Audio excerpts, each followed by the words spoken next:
अच्छा नहीं लगा? अरे बजाओ जोरदार तालियां। क्या बात। सूर्यग्रहण देखकर राजा का मन उदास हो गया और राज्य कौन संभालेगा? महारानी भी तो गर्भवती है, उनको इस अवस्था में अकेली छोड़ना सर्वथा अनुचित होगा महाराज। हे मंत्रीवर, अयोध्या का राज्यभार होने वाला राजकुमार संभालेगा। और रही बात गर्भवती महारानी जी की, उनकी सेवा के लिए इस महल में सभी दासियां और दायना हैं। ठीक है महाराज, आपको समझाना हमारा दायित्व था। जब आपने मुनि दीक्षा का दृढ़ संकल्प ही कर लिया है तो हम आपको रोकेंगे नहीं, किंतु आपसे एक विनय पूर्वक आग्रह करते हैं। हाँ हाँ, कहिए मंत्री जी, क्या आग्रह करना चाहते हैं आप? निसंकोच होकर कहिए। महाराज, जैसे आपके पिता ने आपको राज्यभार सौंपकर जिन दीक्षा ली थी, वैसे ही आपकी अपने पुत्र को राज्य सौंपकर दीक्षा ले लेना। ठीक है मंत्रीवर, मैं आपका आग्रह स्वीकार करता हूँ और यह प्रतिज्ञा लेता हूँ कि पुत्र के जन्म के समाचार सुनते ही उसी दिन उसका राज्याभिषेक करके मुनि में धारण कर लूंगा। जय जय।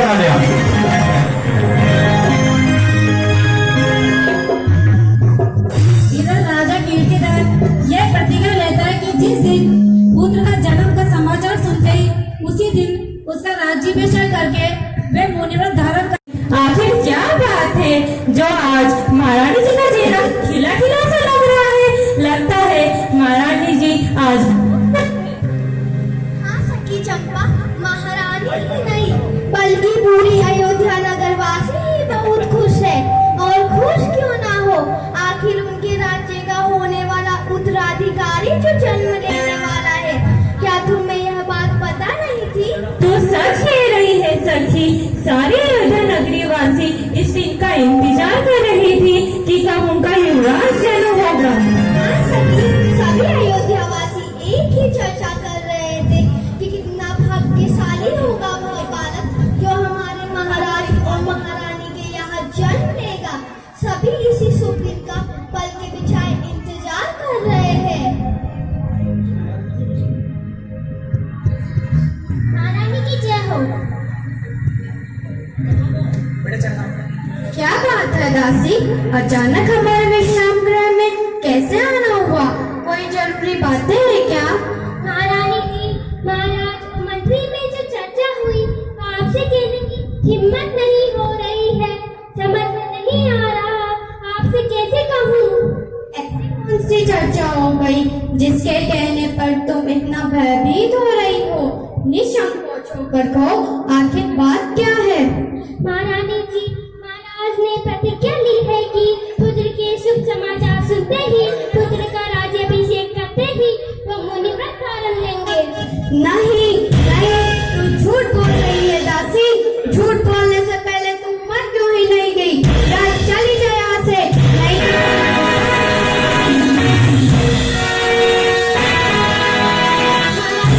अगर मैं असत्य कह रही हूँ तो मेरी जुबान काट दीजिए, पर यही सत्य है कि राजा ने खुद कहा है कि वो मुनिव्रत धारण लेंगे।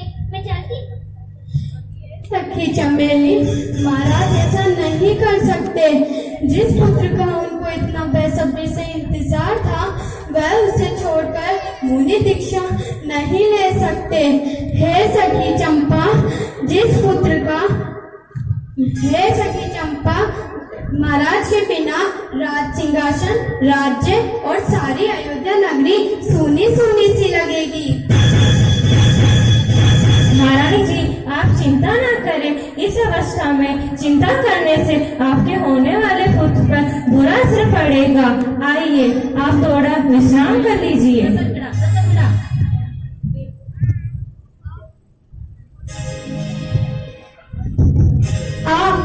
मेरा पेट दर्द हो रहा है। हे सखी चंपा, ये पेट दर्द तो सहन ही नहीं हो रहा। चंपा, लगता है महारानी को प्रसव पीड़ा शुरू हो गई है। अब हम क्या करें? इधर महारानी जी को प्रसव पीड़ा शुरू हुई और चंपा चमेली उन्हें तभी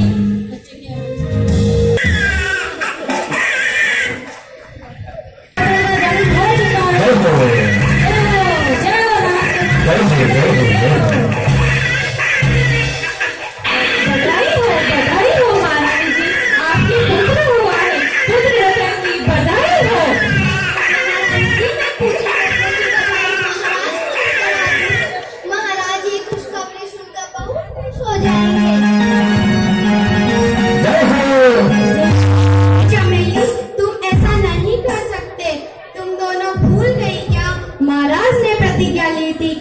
पुत्र के जन्म के समाचार सुनते ही वह मुनि दीक्षा ले लेंगे। महारानी जी, इस पुत्र का क्या? देखने में तो कितना मासूम तेजस्वी है।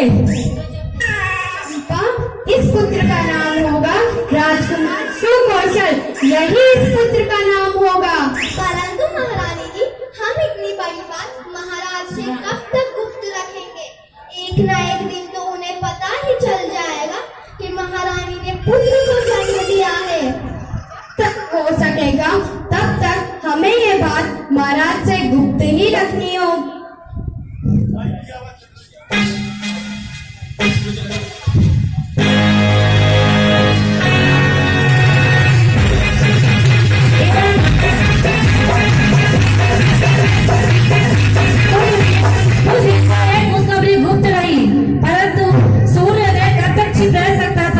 राजकुमार के जन्म की खुशखबरी पूरी अयोध्या नगरी में फैल गई और अयोध्या नगरवासी आपस में चर्चा करने लगे।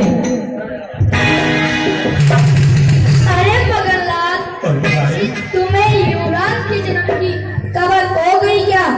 देखो, सारी अयोध्या नगरी कितनी खुश है। हाँ भाई, तुम सत्य कह रहे हो। देखो, अयोध्या नगरी में तो जैसे आज दीपावली ही आ गई हो।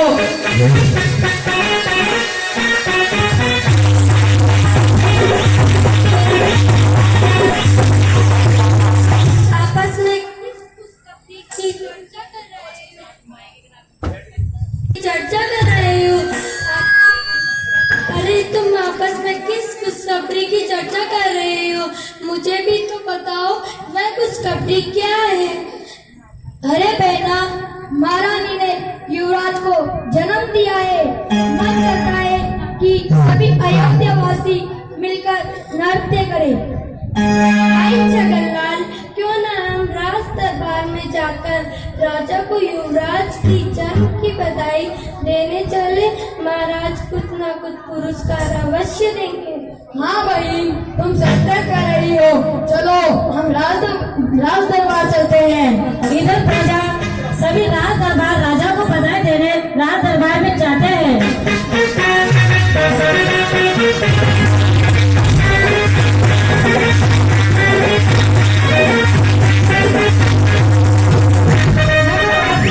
राज दरबार में पुरस्कार लेने जाते हैं, राजा को बधाई देने। युवराज की जन्म की बधाई हो। बधाई हो महाराज, बधाई हो। युवराज के जन्म की बधाई हो।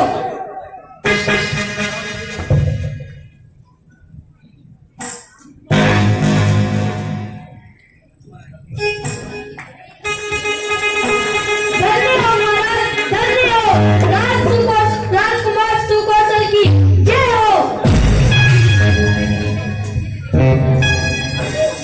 बधाई हो महाराज, बधाई हो। बधाई हो महाराज, बधाई हो। राजकुमार सुकौशल के जन्म की बधाई हो महाराज, बधाई हो। राजकुमार सुकौशल के जन्म की बधाई हो। महाराज की जय हो। कीर्तिधर महाराज की जय हो। महाराज पुत्र की जन्म की बधाई हो। आपके दिए गए पुरस्कार हम सभी धन्य हो गए। आप जैसे दयालु कृपालु राजा को सारी अयोध्या नगरी धन्य हो गई। कीर्तिधर महाराज की जय हो, जय हो, जय हो। सारी नगरी को धूम की तरह सजाया।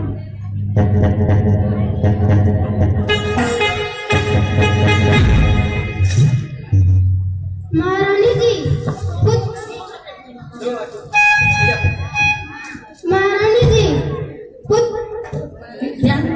महारानी जी, पुत्र के जन्म की बधाई हो।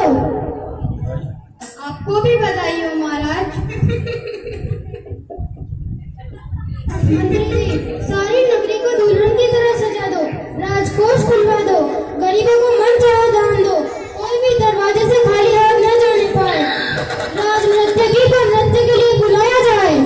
सखी, हमने तो महाराज से ये बात गुप्त ही रखी थी, फिर भी उन्हें पता चल गई। अब हम क्या करेंगे? आज्ञा का पालन अवश्य होगा महाराज।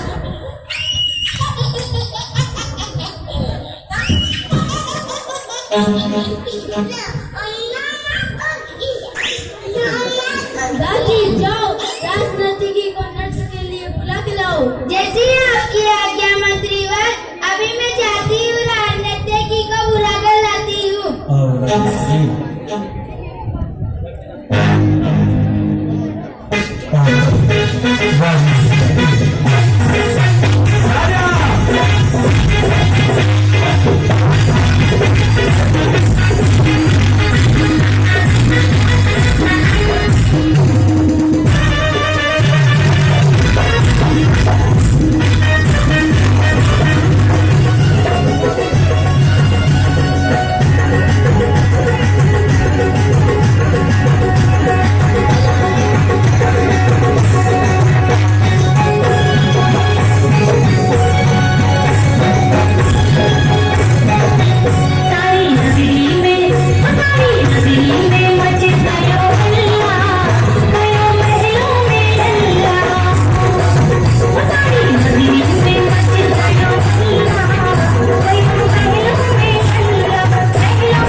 महाराज बधाई। महारानी की जय हो, महारानी की जय हो, आपको पुत्र की बधाई हो, महारानी की जय हो।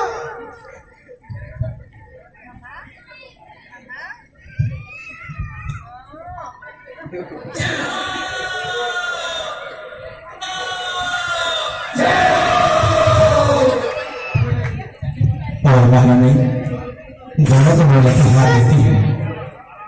अब मैं राजकुमार को राज्य सौंपकर इस संसार के बंधन से छूटूंगा। महाराज, अभी तो राजकुमार सुकौशल की आयु 15 दिन भी नहीं हुई। वह बहुत छोटे हैं।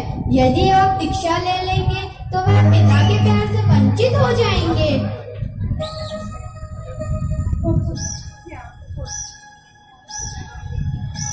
महाराज, आप अपने आत्म साधन के लिए हमें असहाय छोड़कर वन में ना जाइए। हम किसके सहारे जिएंगे? धैर्य रखिए महारानी जी और खुशी खुशी हमें आत्म साधना के लिए विदा कीजिए। आज हम राजकुमार का राज तिलक करके इस अयोध्या नगरी का राजा बनाते हैं।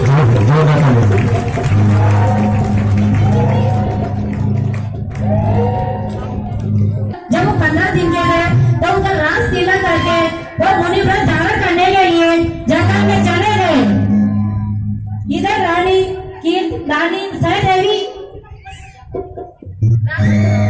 सहदेवी सोच रही है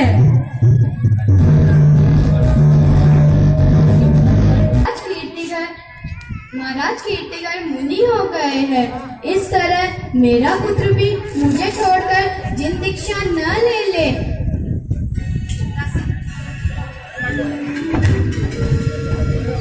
महारानी साहिबा की जय हो। अभी तो महल में राजज्योतिषी आए हैं, वो आपसे मिलना चाहते हैं। ज्योतिषी को आदर से अंदर ले आइए। जो आज्ञा मारी हमने। आइए महाराज, आइए, आपका स्वागत है। और किस तरह ज्योतिराज महाराज आते हैं राजमहल में। राजकुमार सुकौशल की कुंडली बताते हैं। आइए आइए राज ज्योतिषी, आसन ग्रहण कीजिए। मैं आपके पुत्र सुकौशल भविष्य के लिए आपको आग्रह करने आया हूँ। क्यों, कोई चिंता की बात तो नहीं है ना राज ज्योतिषी? ये समझ लीजिए राजमाता कि राजकुमार की जन्म कुंडली में ये लिखा है कि जिस दिन राजकुमार अपने पिता को मुनि अवस्था में देखेगा उसी दिन वह दीक्षा ले लेगा। क्या कह रहे हैं राज ज्योतिषी? 100% सच कह रहा हूँ राजमाता। राजकुमार की जन्म कुंडली में जो लिखा है वही मैंने आपको बताया। राजकुमार वेगावंत होंगे। अब मुझे आगे दीजिए महारानी, मैं चलता हूँ। क्या कहा राजगुरु आपने? और तभी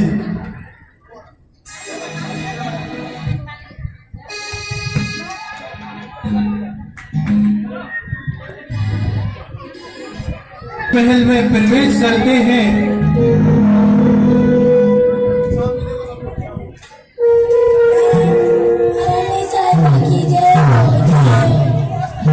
मैं आज्ञा दी जाती है कि कोई भी दिगंबर मुनि नगर में प्रवेश नहीं करना चाहिए। इसलिए किसी भी निर्गत मुनि को नगर में प्रवेश नहीं करने दिया जाए। कोई भी दिगंबर मुनि नगर में प्रवेश नहीं होगा। तुम जा सकते हो।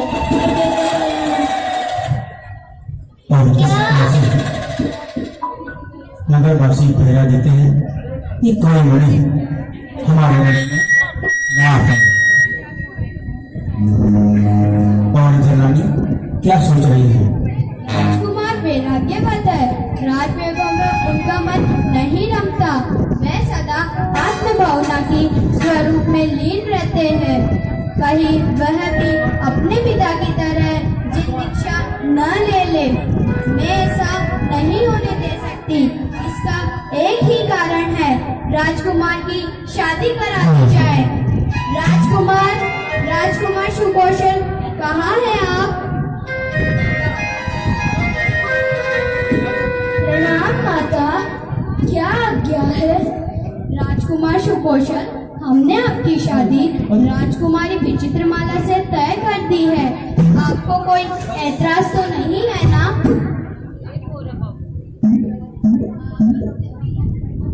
तो ठीक है, हम आपकी खामोशी को हाँ समझते हैं और आपकी शादी राजकुमारी विचित्रमाला से तय करते हैं।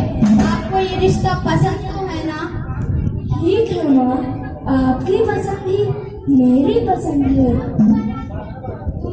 आप जा सकते हैं राजकुमार। ठीक है माँ, प्रणाम। और यहाँ पर राजकुमार की विदाई की तैयारियां होने लगती हैं। अभी तो समय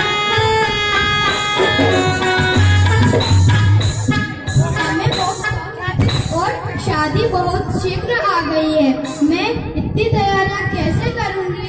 मुझे क्या बात है महारानी जी, आप चिंता में लग रही है।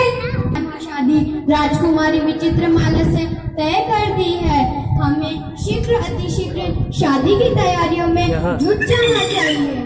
महारानी जी, हम दोनों मिलकर शादी की सारी तैयारियां कर लेंगे। आप चिंता मुक्त होकर विश्राम कीजिए। ठीक है, मुझे तुम दोनों पर पूरा विश्वास है।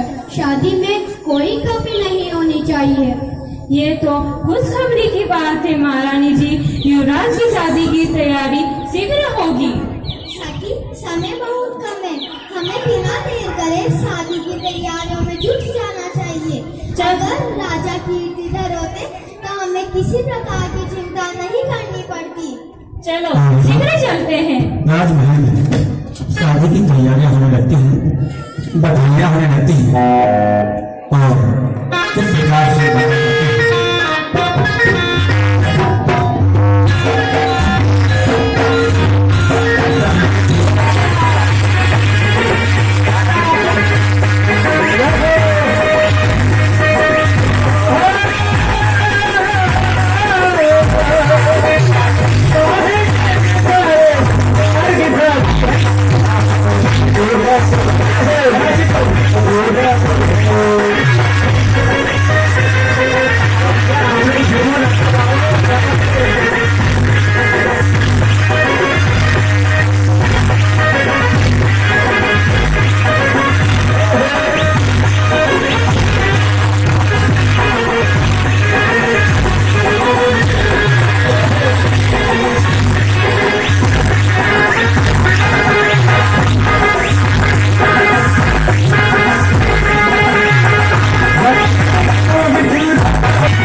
सभी रिश्तेदार अड़ोसी पास खड़े हुए हैं और किस प्रकार से खुशियां मना रहे हैं और करने लगे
विवाह संपन्न होता है।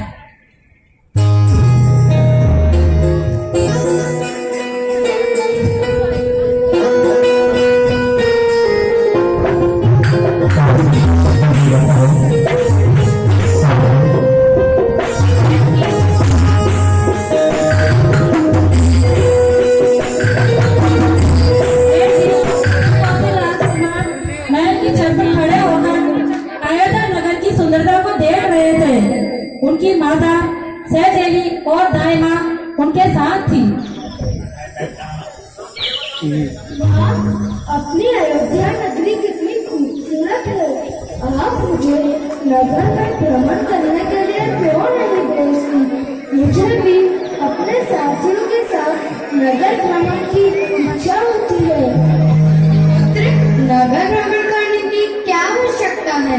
अपना महल और बगीचा ही इतना बड़ा है कि तुम अपने साथियों के साथ कहीं भी क्रीड़ा कर सकते हो।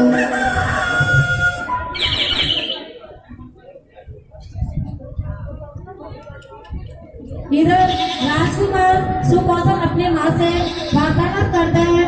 तभी राजा कीर्तिधर अयोध्या नगरी में आश्चर्य के लिए आगमन होता है। जैसे ही राजा कीर्तिधर का आश्चर्य के लिए अयोध्या नगरी में आगमन होता है तो राजकुमार की नजर महाराज पर पड़ती है।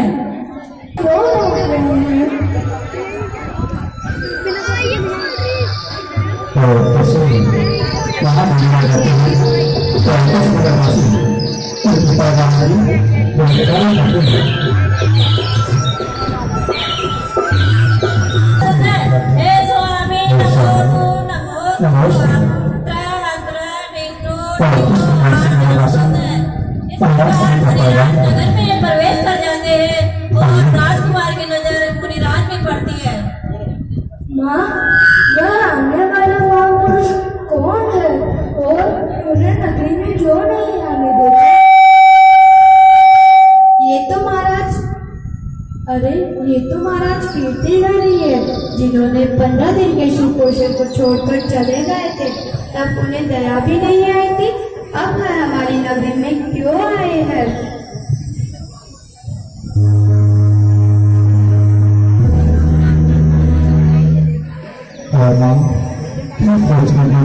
सोच में डूब गई माँ।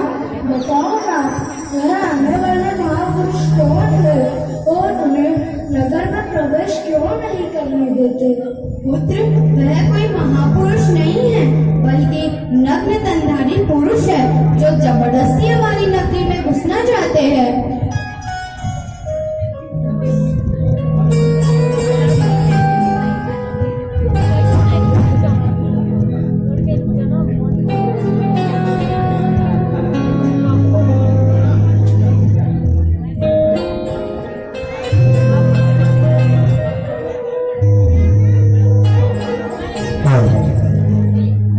बच्चों के सम्मान में श्री भारती जैन साहब वालों ने क्या क्या है महारानी जी?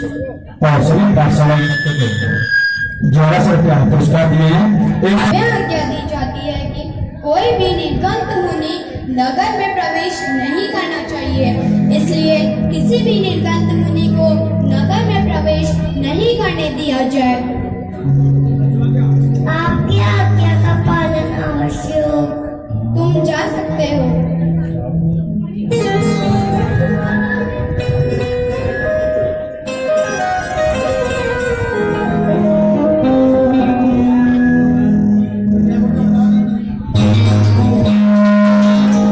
और 1200 रुपया अमित कुमार जी 15 दिन के छोटे बालक को चले गए और अब वो इस नगरी में क्यों आए हैं? रानी का गुस्सा आता है और घोर निंदा करती है महाराज की। मेरे पति कीर्तिधर 15 दिन के सुपोषण को छोड़कर चले गए थे, तब उन्हें दया भी नहीं आई थी और अब हमारी नगरी में घुसना चाहते हैं। ऐसे पति को धिक्कार है। ये सब ढोंगी, कपटी, मायाजारी होते हैं। ऐसे पति का नगरी में कोई हक नहीं।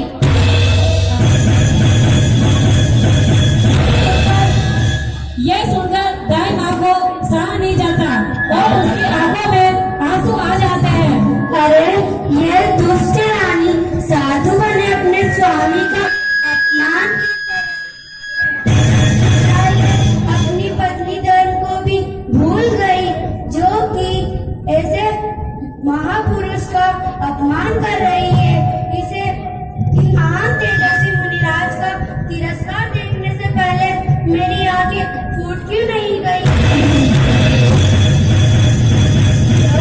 सबसे बढ़िया भरत गांधी जी की तरफ से बच्चों के लिए पुरस्कार जोरदार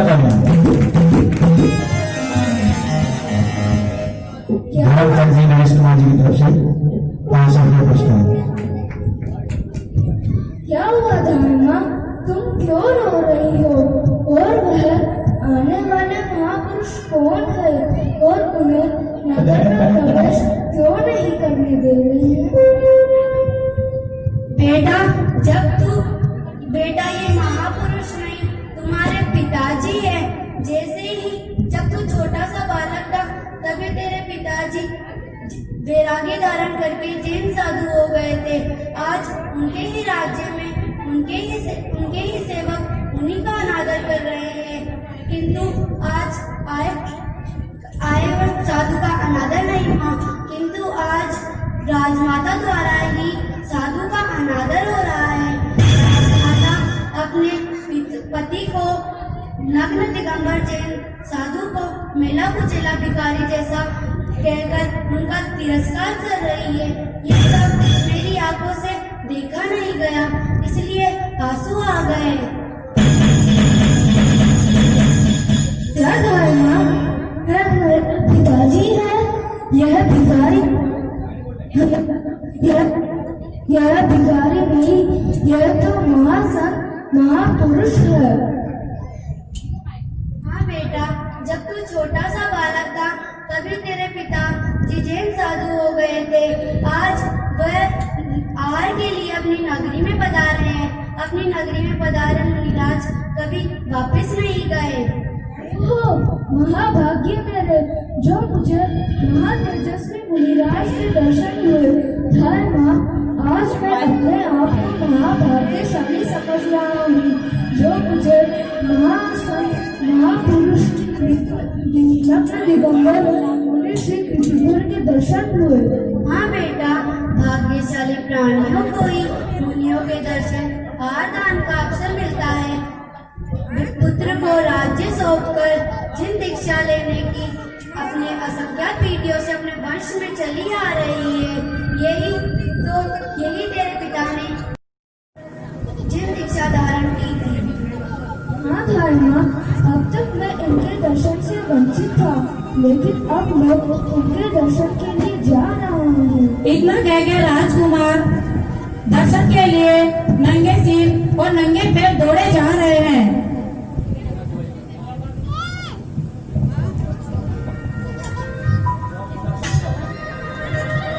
राजकुमार सुगोत्तम मुनिराज के दर्शन के लिए जा रहे हैं। इधर कीर्तिधर मुनिराज ध्यान मारने में विराजमान है।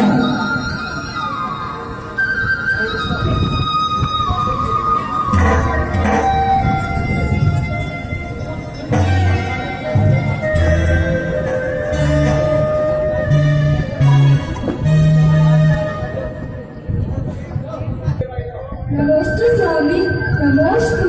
क्षमा करो मुनिवर, क्षमा करो, मैंने आपको पहचाना नहीं, लेकिन अब मैं इस संसार के बंधक से मुक्त होना चाहता हूँ। धर्म वृद्धि होगा सर्वश्रेष्ठ विचार है। इस संसार में सब संयोग क्षणभंगुर हैं। हाँ मुनिवर, अब मैं समझ गया कि इस आसार संसार में कोई भी वस्तु शासक नहीं है। मैं अब मुनि दीक्षा लेकर अपनी आत्मा का कल्याण करना चाहता हूँ। अति उत्तम विचार वत्स। इस संसार में सारभूत आत्म तत्व आज ही आनंद से भरपूर है। हाँ मुनिवर, इस आसार संसार के बंधक से अब मैं मुक्त होना चाहता हूँ। मुझे भी दीक्षा दे दीजिए और अपने जैसा मुनिवर बना लीजिए, ताकि मैं मोक्ष साम्राज्य की साधना कर मोक्ष साम्राज्य प्राप्त कर सकूं। जैसे ही ये समाचार रानी सहदेवी को मिला, वो अपनी मंत्री और राजकुमारी विचित्रमाला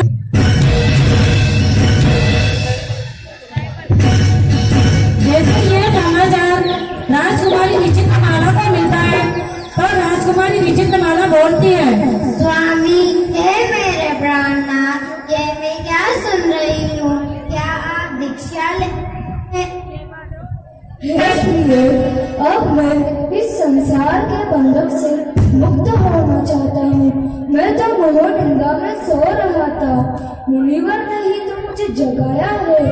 अब मैं दीक्षा लेकर अपनी आत्मा का कल्याण करना चाहता हूँ। हे स्वामी, भले ही आप दीक्षा ले लेना, हम नहीं रोकेंगे, लेकिन आपके वंश में ऐसा रिवाज है कि पुत्र बड़ा होने पर उसे राज्य सौंपकर राजा दीक्षा लेता है। इसलिए आप भी इस बालक को जन्म लेकर बड़ा हो जाने आप लोग अभी राज्य इससे भी अच्छी नाटिका मैं आपके सामने करता मतलब नहीं रोक सकता। अब मुझे मुनि दीक्षा की अनुमति देकर पुण्य अर्जित करें। हे नाथ, मेरे घर में जो बालक है उसका क्या होगा? हे माता, देवी विचित्रमाला के गर्भ में जो राजकुमार सुकौशल गर्भवती विचित्रमाला के पुत्र का राज्याभिषेक करके मुनिवर के पास दीक्षा की अनुमति के लिए जाता है।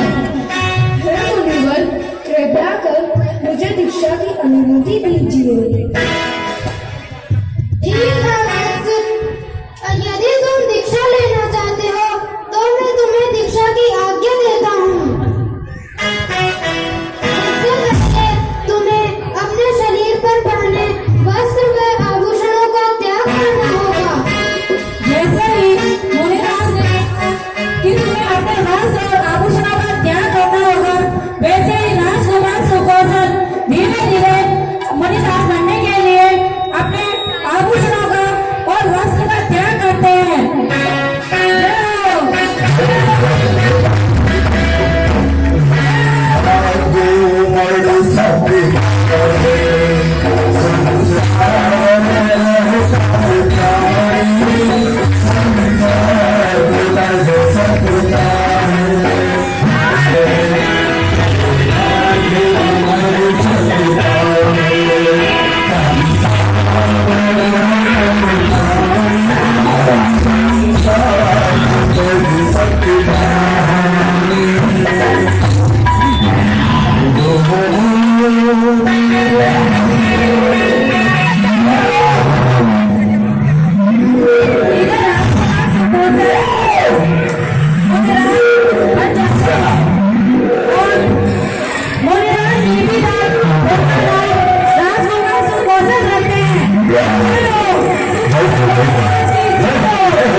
पिता और पुत्र दोनों ही मुनि हो गए।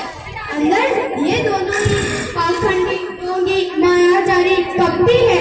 अंदर से मल भरा हुआ है और बाहर से धर्मात्मा बने फिरे हैं। ऐसे मुनि का सभी मुनि इन जैसे होते हैं। मेरे साथ धोखा हुआ है।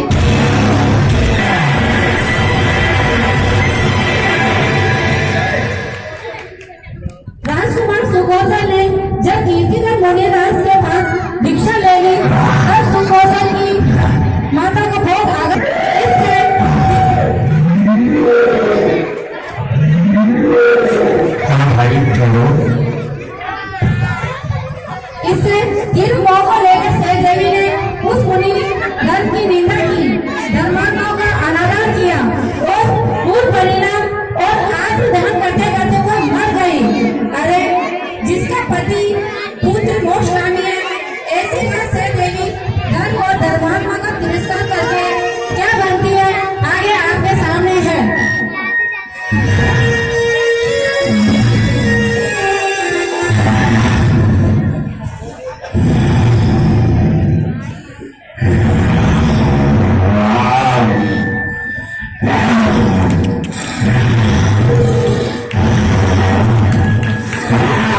क्या टूटता है?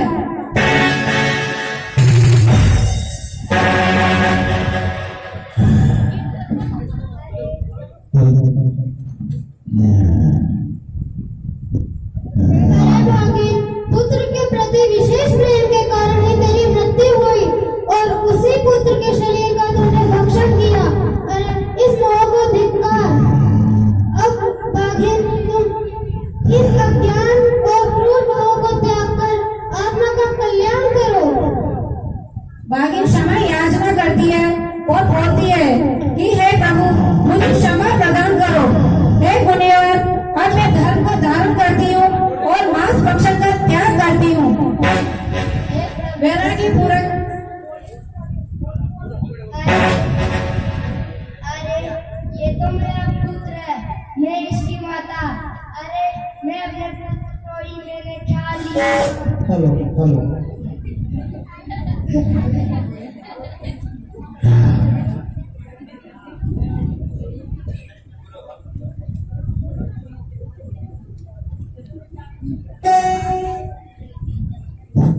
इधर भागिन मांस भक्षण का त्याग करके वैराग्य पूर्वक संन्यास धारण करके मरकर वह देवलोक में जाती है और